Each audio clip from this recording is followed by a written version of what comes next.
Votre revue de presse vous est présentée par Grand Mouvement Liggéey Suñu Gox, C4 Shop, Mak Info Service, Visual Film Studio, Integral Groups, Line Image.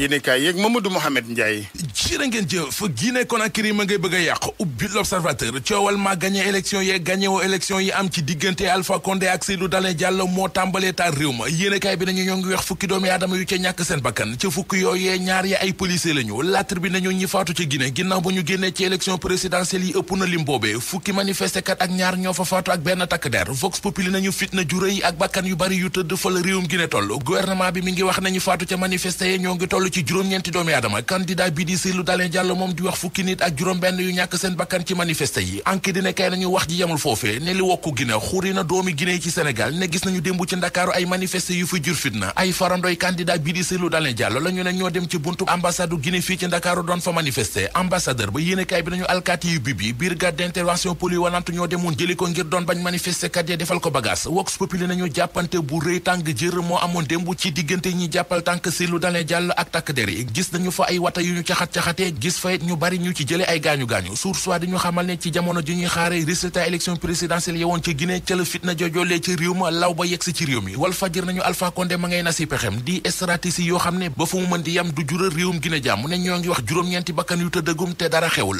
Le Témoin gise ca ne Alpha Condé troisième mandat bi mu yóotu bu moytuwul ci ay néew lay jógi ba yegg ca ñu yegg ndànk ci Le Quotidien fekki fa Thierno Lo moom PCA bu SENTER moo xëy di waxtaan ak journaliste Le Quotidien yi Thierno Lo nee na gisu fi lu fi jar coow ci waxi troisième mandat bu Macky Sall bi ndax Macky Sall mi ngi ci ñaareelu mandaam te mooy mandaam bu mujj coowal député Aline Dembourou Sow Thierno Lo jàpp ne li ci waa APR wax jaare ko ci communiqué wax ja dafa gàtt TER di train express régional PCA bu SENTER di xam ne ni ministre des transports terrestres di Thierno Youm juum na ci ñaari yoon ci date bi ñu ko war a di wëree ndax joxe na ñaari date yoo xam ne bu ca nekk dafa tuxu beneenub ministre de la République ci beneenub yéenekaay Dame Diop ministre emploi formation professionnelle ak artisanat mi ngi ci l'Observateur ubbil yéenekaay bi ministre Dame Diop wax na waa l'Observateur ci li ñu naan Sénégal moo jël ñetteelu place ci réew yi chômage gën a sëxin ci àdduna bi mu ne loolee ñun ci presse bi la ñu ko yëgee ne ñëpp te bi ñu ko yëgee def nañuy gëstu sukkandiku ci xayma bu organisation internationale du travail li ñu gis moo di amul benn étude bu ñu gis ne def nañu ko ci wàll wi ba mu joxe résultat yi ñuy wax taux de chômage su 48% la ñuy wax ministre Dame Diop ne loolee ku amuk seetlu war a xam ne du dëgg ji mooy ci fukki at yi ñu génn taux de chômage bi ci réew mi bu rombee 15% yi tuuti lay doon Dame Diop wax na wàll observateur ci programme yu urgent yu ñu nekk waxit ci orientation yu bachelier yu yees yi ci secteur formation professionnelle waxteel mujj rafet tax ministre emploi ak formation professionnelle ak artisanat di xam le ne établissement formation privé yi ku ci wàccewul ak ni ñu ko santaane booy boog nga jéem koo def ba boog nga jóge fi ñu jóge ci ministre de l'emploi seeti ministre du travail Samba Sy ci la Sénégal ni muy doxalee moom Samba Sy ministre du travail yéenekaay bi nee nañu moom la ko waa CNTS FC mere ba tax ñu taxaw ci giitangaas ak moom Cheikh Diop ak i ñooñam li ñu koy tumaal moo di nee nañu dafa fare ak baxaw jongu beddi leen te nee nañu nag ginnaaw noonu la ko bëggee nañu ci dem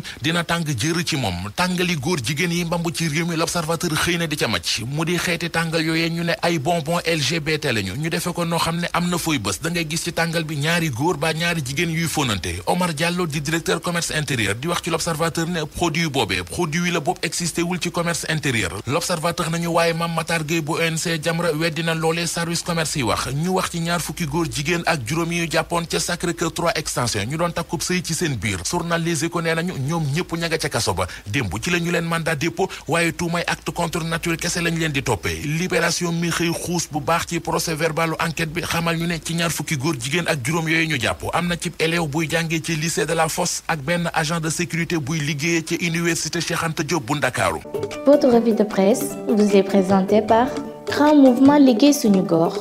C4 Shop, Mak Info Service, Visual Film Studio, Integral Groups, Line Image.